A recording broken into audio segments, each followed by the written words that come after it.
Ladies and gentlemen, it's now time to gain some insights on the recent COP28 held in UAE.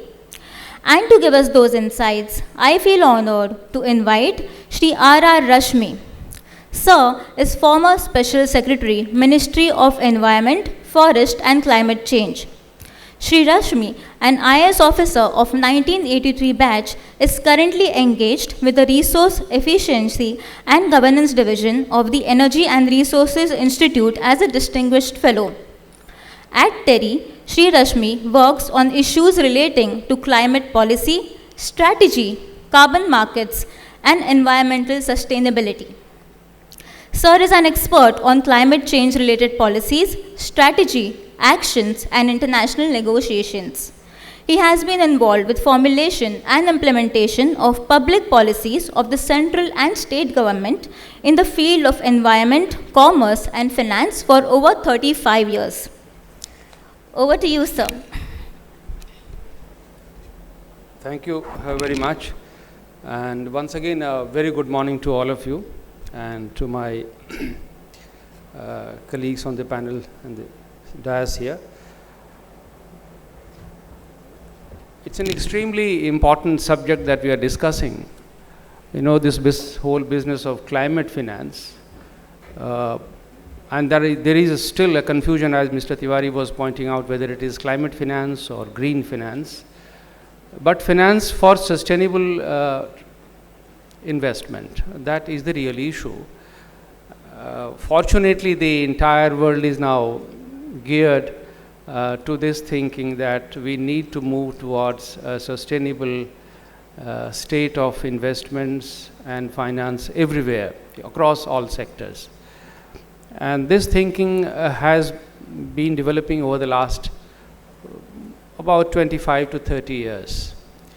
You know, the first international convention that was signed in 1992, which dealt with three things. It was a product of the Rio Convention in 1992. It dealt with climate change, biodiversity, and desertification. So these were the three environmental challenges at that point of time. But I think the spectrum has become much wider today, as of now. I was present at the climate conference that took place in Dubai last month, and I have been fortunate to have been associated with a number of the climate COPs in the last 15 years or so. But what the change which I have been seeing is that climate change has occupied the larger part of our attention, which means essentially most people think climate change in terms of decarbonization, as you might have understood yourself, that essentially the entire business of climate change is about achieving a net zero goal. A net zero goal is essentially a decarbonization goal in the long term. But climate change is not about decarbonization itself alone. Climate change, in fact, is a much wider environmental spectrum of environmental actions. It includes, apart from mitigation of emissions, adaptation and loss and damage. Some of you must have noticed that in Dubai COP, which took place last month, they took a major decision about setting up a fund for addressing the loss and damage, not about mitigation of emissions, but loss and damage caused by climate change events. And this has been a result of very strong demand by the countries that are vulnerable to climate change, and India happens to be one of them. In fact, one of the German NGOs, the German Watch, they have ranked India almost second or third country in terms of ranking across about 60 countries which they had measured. India ranks very high on the list of vulnerable countries across the globe. There are other countries which say that they are much more threatened by climate change, countries in the small island developing states, or the least developed countries, or the countries in the Caribbean ocean. So they are also, they are equally vehemently demanding for a loss and damage fund. And as a result of this, This fund was set up after a protracted negotiations. And immediately, the moment the fund was set up, Dubai was the first one to contribute, but they have almost mobilized $800 million as part of this fund. Precursor to this loss and damage fund was the Green Climate Fund, which was set up in 2010 at Durban. But unfortunately, the Green Climate Fund is yet to be capitalized substantially. As of now, till the latest data that has come, it's about $13 billion has been contributed to the Green Climate Fund in terms of commitments. It's not an actual cash flow. So $13 billion has been the commitment of the entire developed world to climate change needs so far. But the needs are much more. The recent estimates for net zero goal suggest that in India itself, we will need about $380 billion by 2030 to make this transition just in the energy system. And if we really want to achieve the net zero goal by 2070, the requirement will be in the range of $8 to $10 trillion for the entire economic system to transform itself. So the task is humongous, the needs are extremely large. Where is finance for this purpose? I don't see in the international global system this kind of finance being made available to any country, more so to countries like India, which are expected to be emerging countries, and hopefully, in fact, India has already been is out of the concessional loan system in the multilateral system. So there are changes which are taking place, the needs are growing, but the international finance for this purpose is not available.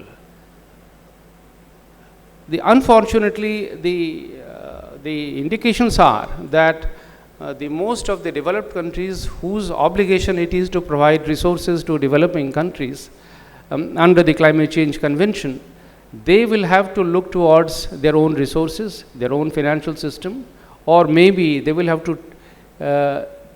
to start looking at the multilateral system, and they will get more and more caught in the trap, which is a major concern. In fact, the Prime Minister of Barbados, Mia Mottley, who was leading this Bridgetown initiative about 2 years ago, she was categorical that if the countries are being pushed to take transformative actions for decarbonization and meeting the adaptation needs just in the name of climate change, they would be essentially leading themselves into a larger and larger debt trap. So this is not going to be the future. The multilateral financial system must change. As a result of which, there was a Paris conference about a year ago, the Paris Summit on Climate Finance, but at the most they have managed to commit about $200 billion, and that too some kind of an aspirational goal. So the maximum amount which is perhaps going to be made available in the international financial system through these kind of measures, by altering the financial or capital structure of the multilateral development banks or financial institutions, is around $200 to $300 billion.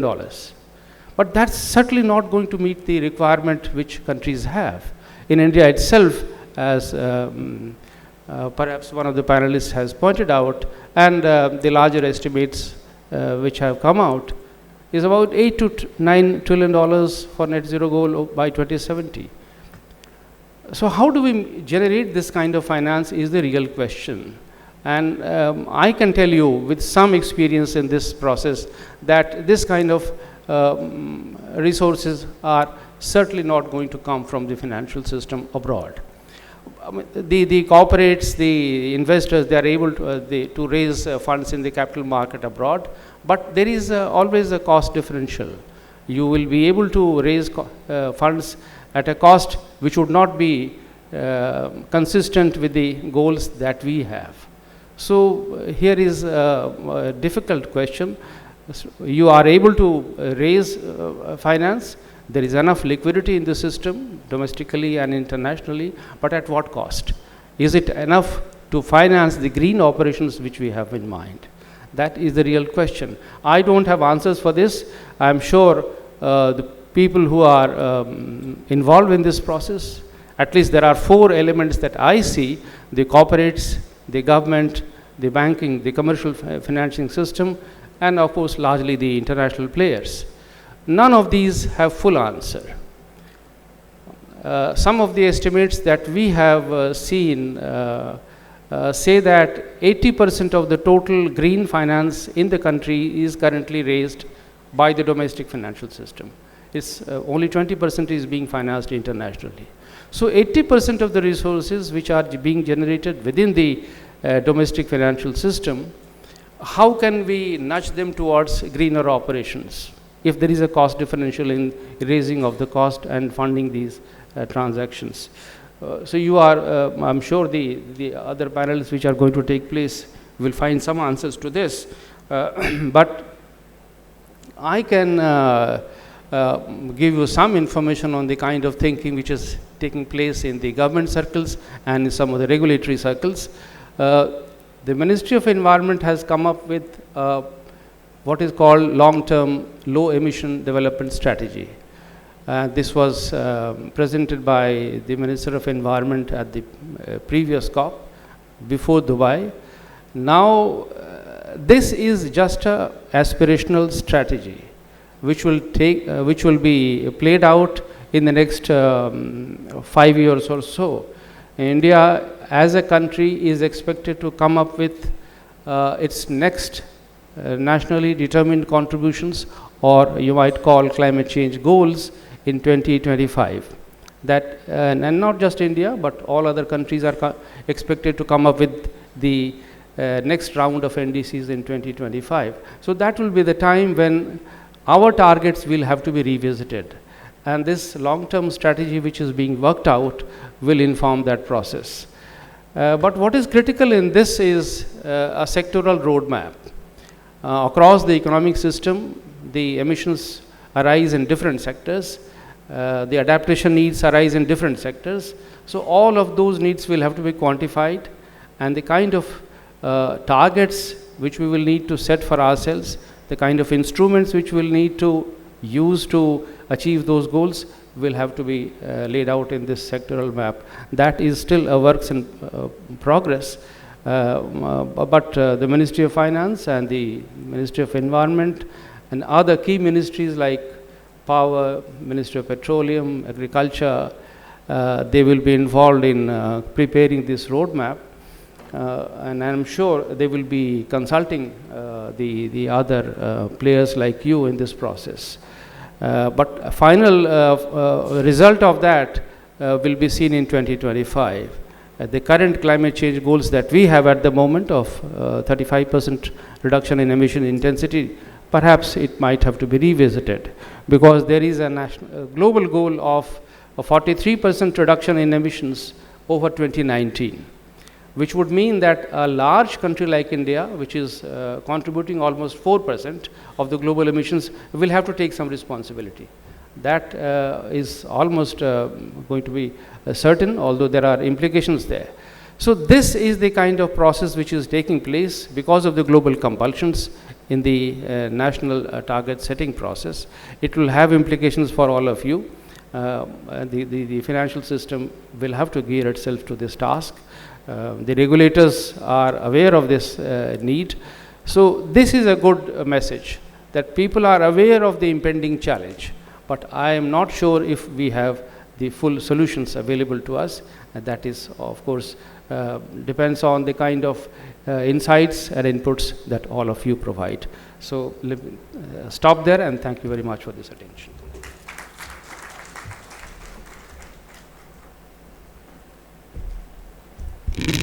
Thank you very much for the insightful presentation, sir.